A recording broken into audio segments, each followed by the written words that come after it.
of my own volition.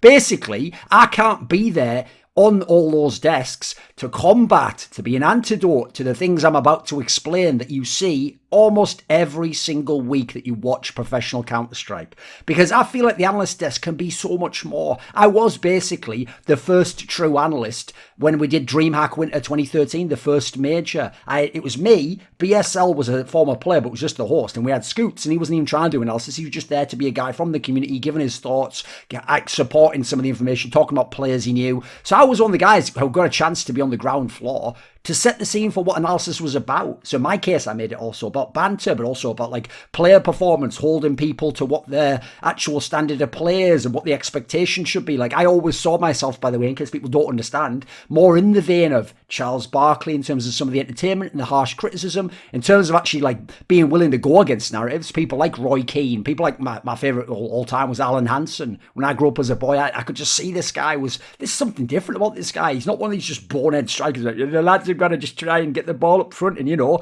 get a couple of shots on goal. Like, he was doing real analysis because he was a guy who really understood the game on a deep level. And by the way, all the people that used to just go, all right, he always complains about defense. Yeah, because he was probably part of the best defense to ever play football. But, you know, maybe go look it up if you don't know what the fuck you're talking about.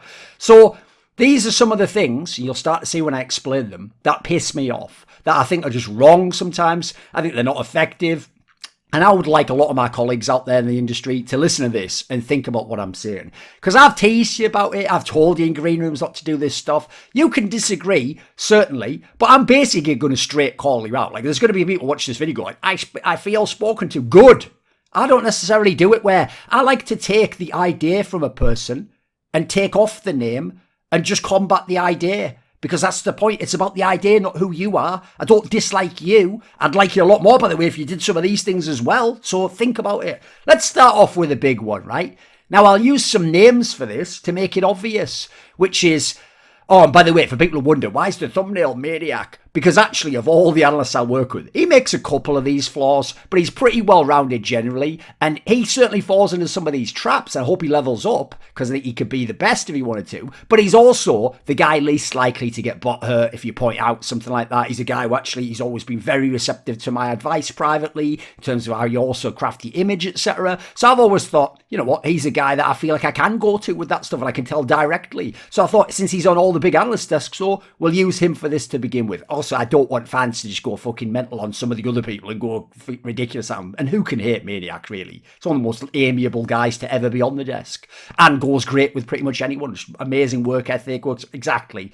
So one of them is, basically, the polite way to say it is, always put the legend in their current place and status. You can talk about who they were, what they were in the past. You can contrast. You can ask, can they do that again? Or if they show a little bit of flair here or a flash of it in this game, it could change it. But basically, I'll just say the names. When you're talking about players like Forest and Fallen, or at the end, someone like Snacks, don't try and make out like they are still anywhere close to the players they were at their peak. World-class players, game breakers, the best players in the world, the best players in their teams. Like, no. In terms of being on top teams, these players are not.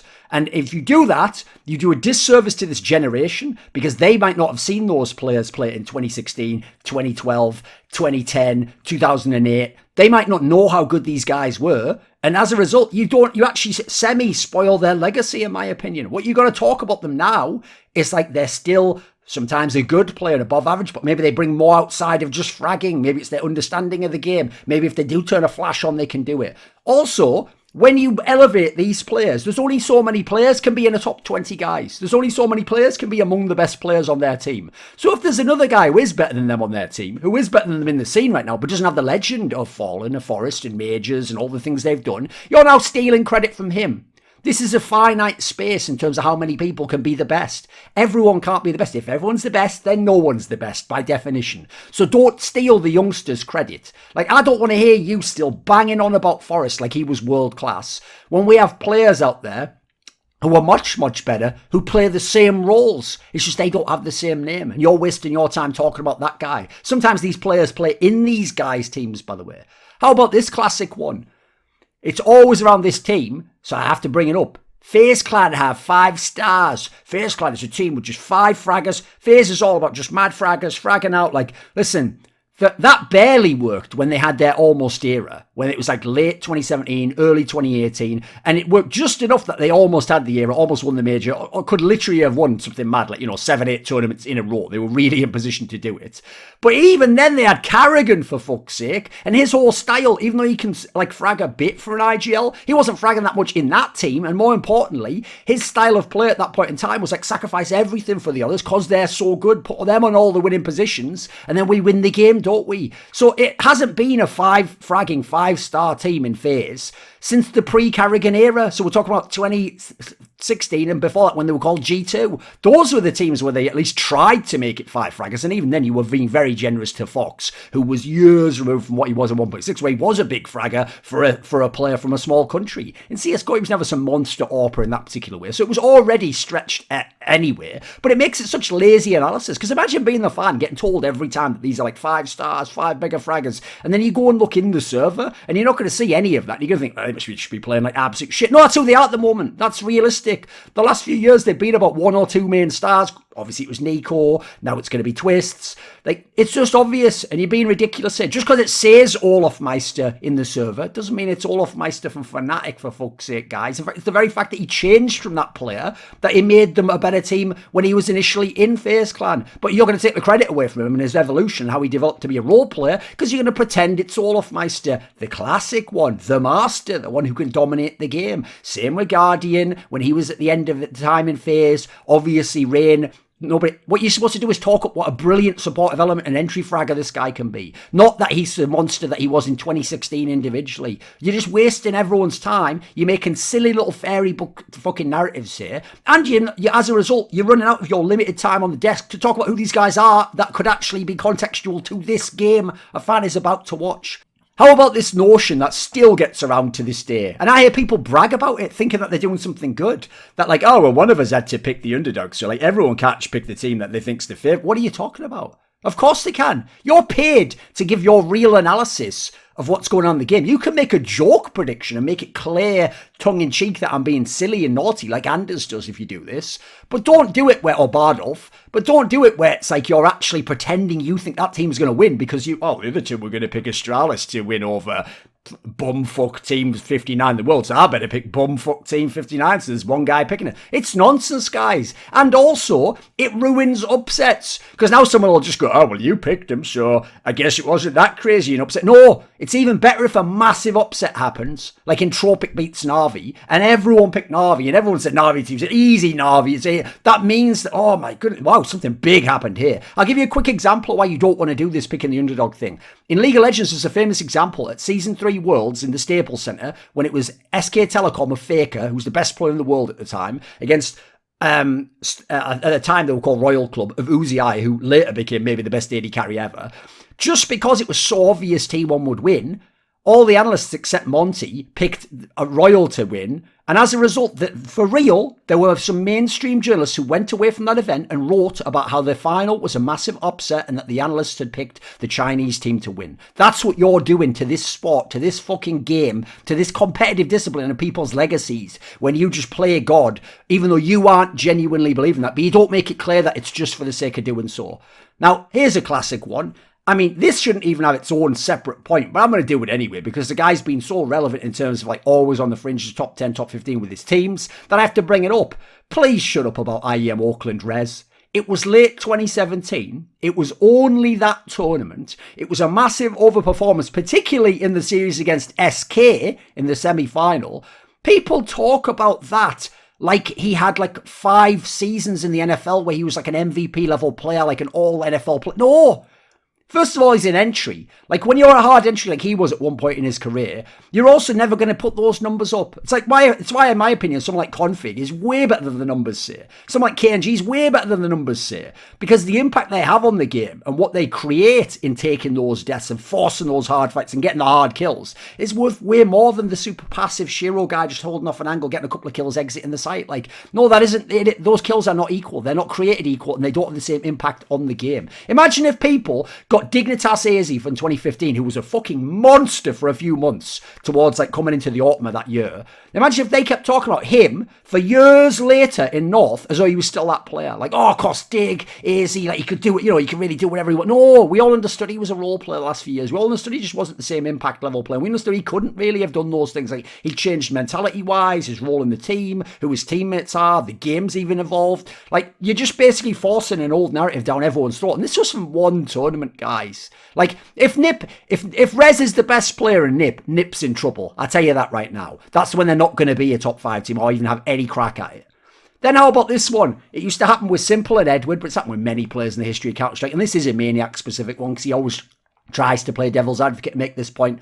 When the star player, and I'm talking superstar player, it could be Simple, it could be Ziwu, could be Nico. When they take a deagle, because they're extremely good players, so they're extremely good with a deagle, and they give the role player, usually the worst fragger, the AK. Now, this is just fucking nonsense, boys. I know you're going to go, yeah, but the star's better with a deagle. It gives the role player a better chance to get a kill with the AK. Yeah, but you know what? You know who has an even better chance of getting a kill? The star with an AK. And if he kills someone, there's a gun that his teammate could potentially get. There's one less enemy for the other guy to have to face to shoot the guy with the deagle. And also, in that particular kind of a setup, like, it's really hard to get kills with a deagle no matter how good you are. It's not guaranteed. Whereas, you know what? Simple with an AK almost is guaranteed to get a kill, isn't he? If you go and look at the stats of what he does in a round. So it's just a nonsense argument that's there, by the way, to placate the egos of the role players who go, but it's me who has the money to buy it, or you just use a deagle, or I don't want this guy to feel like he's shit, so I'll give him the AK. No, it's about winning Counter-Strike games. It's not about making people feel lovely. It's not a fucking like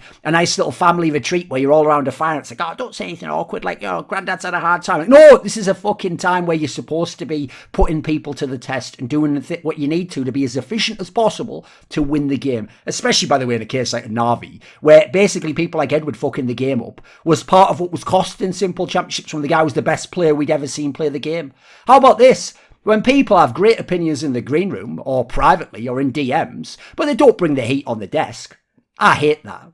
I told people, it's one of the reasons in my opinion why you might think, Pimp's just talking nonsense. I love Pimp the last few years because he's gotten more and more and more bold. And what he used to say in the analyst desk and on the green room, he says on the analyst desk now. And as a result, he challenges fans and he challenges popular narratives and he makes them think. And he doesn't just take the same position as his other analyst and play it safe, etc. It's why Maniac and Pimp actually works as a combo now, because now they can disagree and now they can have Maniac can be the face and Pimp can be the heel. Now there's some balance on that desk.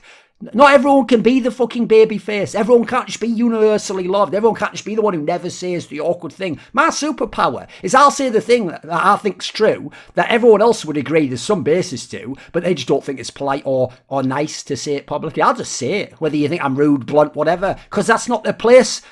This is a desk, an analyst desk. You're supposed to be analysing the game. So if you think Astralis is better than Team Liquid in the summer of 2019, no, don't be telling me that in the green room, my G. Tell me that on the desk when I pick for Team Liquid. That's when we can actually have an interesting time. That's why I've always put my opinions out there on Twitter. I've been bold on the desk. I've been wrong a number of times. Like when I said that Astralis was doing a panic pick. Like that, basically they knew they couldn't beat Team Liquid at Starlight Berlin Measure. And so that's why they were picking Vertigos like the one Hail Mary. Turned out it was genius, which I found out during the game. And I'm willing to reverse my position when I find out that the facts don't fit it. How about when people clearly didn't watch any tournaments in between the ones they worked? And so as a result, listen, I don't mean you have to watch it all, but keep up on content, watch a couple of the big games, try and look at some of the details and figure out what was going on there. And so these people come on, and because they've missed like a month or a couple of big tournaments or a small tournament where like some big teams had some big results, they come on and they're clearly missing context. They're clearly months behind on certain pro players, etc. And this is the worst part. Do you want to know who the worst criminal for this is? Pro players themselves, because pro players themselves just have a sense from playing people, from scrimming people. They don't watch loads of demos, except the IGLs and coaches. They don't know what was going on in all the tournaments they didn't play in. So they'll come in with the most bozo takes from years ago. And everyone, because they're a pro player, unless it's me, doesn't challenge them. They just sit back and go, it is brilliant to have this pro player here, so let's just gaslight him that, yeah, this is totally reasonable to have these nonsense opinions from years ago and not put any effort into your fucking job. Where, by the way, you're taking the position of people who would put loads of effort in and who even are better than you right now at that job. It's just a stupid German idiot or someone from Denmark decided that, yeah, it was a legendary player, so we gotta have him on the desk. Like, nah, you're just fucking shit up, mate. It doesn't even bring extra viewership. Like, what are you talking about? So how about this one? This is one that's actually a very, very general one you'll see applied all the time. And I've always tried to buck this trend, which is going off in tournament form too much. Not form in the last few months, not form at the last couple of tournaments, not where you overall see them at. How they're doing it this one specific tournament right now and in the last match in the last couple of days. Because when you do that, you ignore the variable nature of form. The fact that you have variance map to map. Like, I can't handle it when people are in a series. Map 1, it's like, right, well, they should win this because it's their pick of Mirage, and I expect them to win map 1. They lose map 1, like, you know, comfortably. And then they go, right, well, in that case, on map 2, they're just going to get absolutely smashed, zero chance whatsoever. Like, they just can't do it. But before that, you were like, yeah, and then the other team, like, I think it'd probably also, like, they'll edge out the second map, they'll tie the series, and then the third map should be great. Like, why have you just changed your entire opinion about that team based on one map of Counter-Strike? Maybe 20 rounds sometimes of Counter-Strike. That's just changed who that team fundamentally is. Analysis is about identifying who this team is, what their style is, who they individually are, who they are expectation-wise for their roles, all of that applied to the map, and then the match up with their opponent. And we all know you can have a map where you smash them, you can have a map where they smash you, you can have a map where you barely beat them, and then they can barely beat you in the next... Form is way too dynamic in that regard. Then also, stop looking at like, oh, this team's down there, this team's up here. It's one of the reasons why I always used to be able to get some ridiculous ones where it would be like, actually, even though Fnatic might not even be the best at this tournament, they'll beat this team. And you're like, what are you talking about? That team's on fire. Like, they won the group stage. Like, they even upset this big team. It's like, yeah, but you know what? Like, look at the matchup dynamics. Look how these players play against this one. Look at, by the way, psychological elements. Like, these ones are legends. These ones are all rookies. So as a result, like, it's one of the reasons, in my opinion, why early this year, when Astralis had fallen off individually, they were still beating the odd team and some teams in the top 10. Well, there's no way they should have been doing that. Like, even like on paper they shouldn't, like in form they shouldn't, but it's because they had the aura around them still, didn't they? They were still the Astralis 5, the ones that won all the majors. Why they didn't put fucking Bubsky in for half those games. That was working in their favour. It made other teams have to think. It meant that if Glaive or Zipnix did one nice move, people thought, oh, they're back again, oh, they're bloody unbeatable, and then they would just lose the game mentally to them. You saw this many times from teams like G2, Heroic, etc. would just lose games that on paper they were much better teams at the time.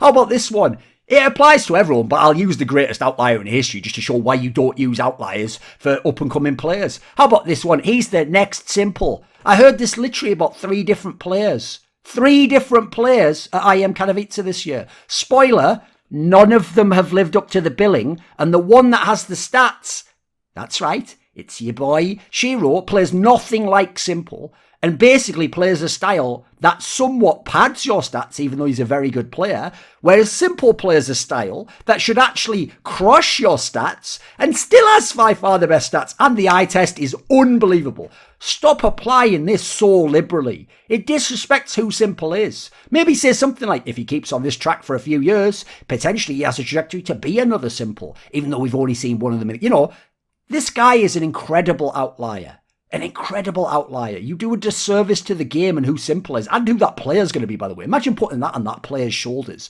That he's the next Simple. Mate, Simple wasn't even going to be what Simple became. He could have just capped out of the play he was in 2017 and been an extremely skilled player, one of the best individual players ever, but maybe never been the best player ever. That was certainly possible. That was on the table. You could say someone like Nico did do that, right? And he looked like by the way, Nico looked way more eligible to be what Simple became now than nearly all the players you're giving this title to. And especially don't do it just because they come from the CIS. Unless you just mean a superstar player from the CIS, in which case clarify as much. How about when people, I know this is actually not as much people on the desk, people do it for banter there, but it's fans especially, they go way too ham with like what it means to win prediction competitions. I'll just say this. Look at who tends to win those prediction competitions. It's the play-by-play casters, go look this up, or it's the interview girl. Woman, depending on how old they are.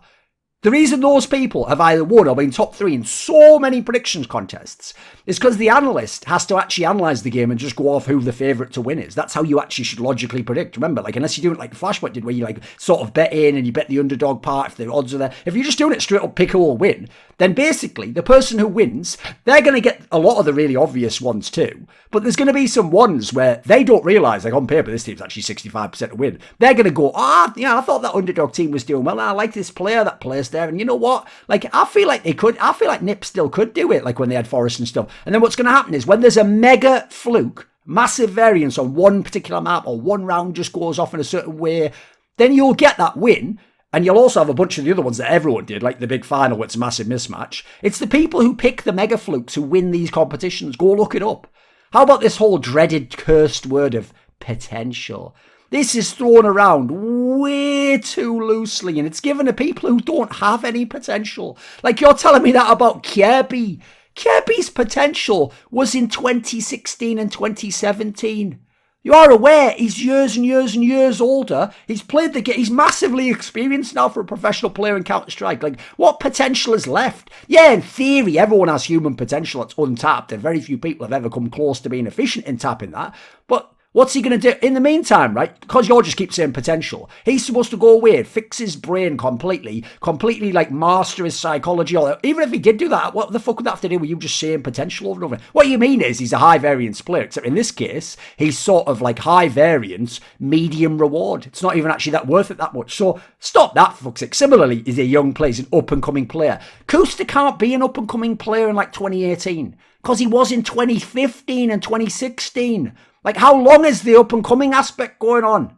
Who's this fucking, that guy from the Happy Mondays? It's coming up, it's Kusta. Like, just forever in a fucking song. Give me a break. Then there's the lazy stock market graph analysis where the line's going up a bit, so you go, right, well, it can just keep going up, and then eventually it'll be all the way up. It says who? That's not the way it works. Like, what are the factors making it go up? What are the factors that would make it go down be? How about when the line's going down a little bit? Yeah, he's fallen off, he's on the way out. Like, they should probably replace him. Some, like, legendary player who, like, 6 months earlier was still a banger and one of the best in his roles. Like, it can turn around. There's a lot of change. Like, the line isn't like some predictor of the future. It just shows you where they're at right now. So you have to ask what factors put them there. Not otherwise in that particular scenario.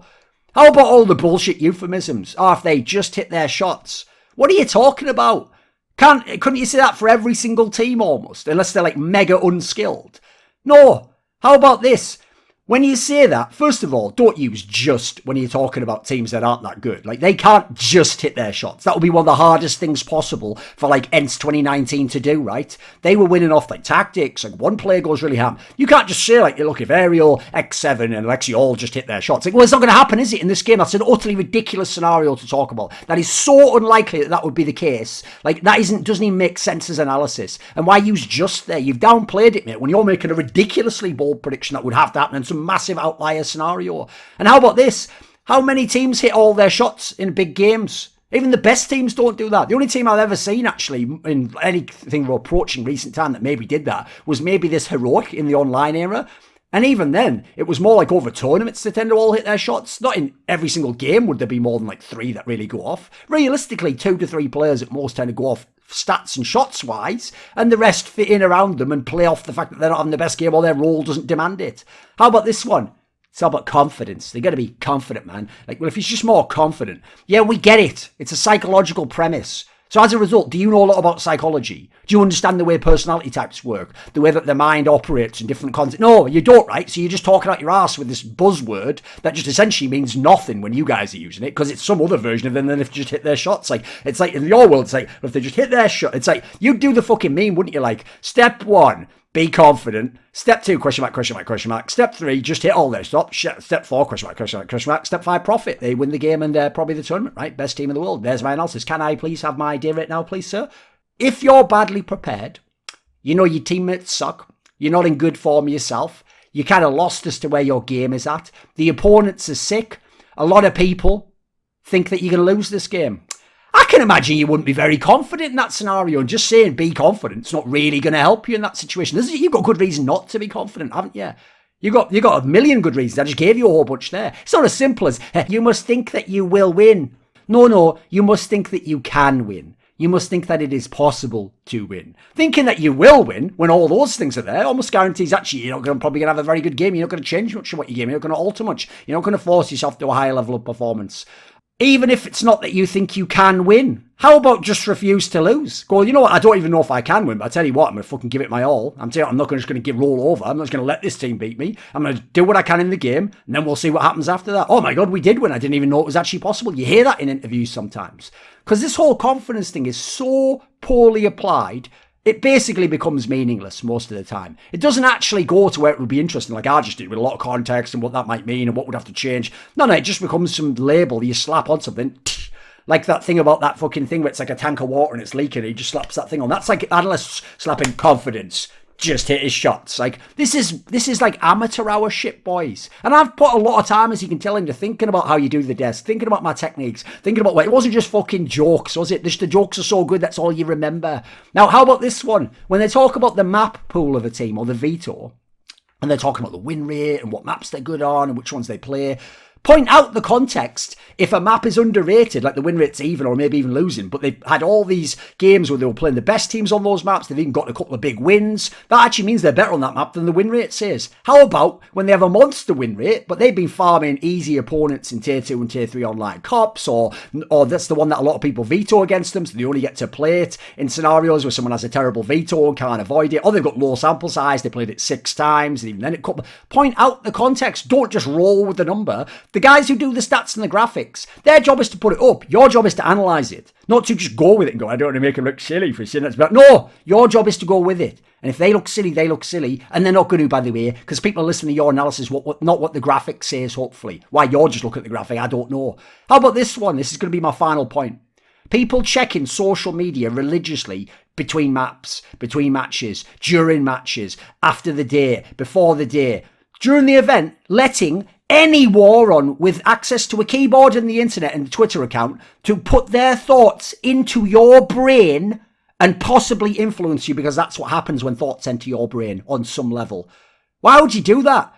That's like if I thought, right, let's imagine this scenario. Let's imagine tomorrow I've announced that for charity, I'm going to do a parkour jump between 2 buildings. And the gap is about 4 feet, but I'm a bit nervous about height. I know I can make a 6 feet jump because I've measured it, right? But I've got to be on my game. I've got to not worry too much or not look down, etc. Imagine before that, I basically just got together 10 people who all think like, it's stupid I'm even trying that, I'm probably not going to make it, I'll die if I do, it'll be my fault if I do. They think, fuck you, I hope you fail. They say all the most evil shit ever to me, and I just surround myself with them. And as I'm warming up, they're just telling me that you'll fail, you won't do it, you'll never be able to do it. Wouldn't it affect me? Wouldn't it have an influence on me? Wouldn't it mean I'm not at my best? That's what people are doing. I generally say, try to just avoid all replies on Twitter. When I don't do it myself, and when I have to block people, when I get annoyed about it, I feel like I've let myself down. I feel annoyed in that moment. I don't enjoy it. So when I can have days where I don't check it at all, those are the best days. I'll just worry about my shit. I'll improve myself because I'm a reflective individual. I don't need a moron who knows nothing about the game to tell me some advice in the wrong way that doesn't even make sense and gives me no actual possible ability to improve.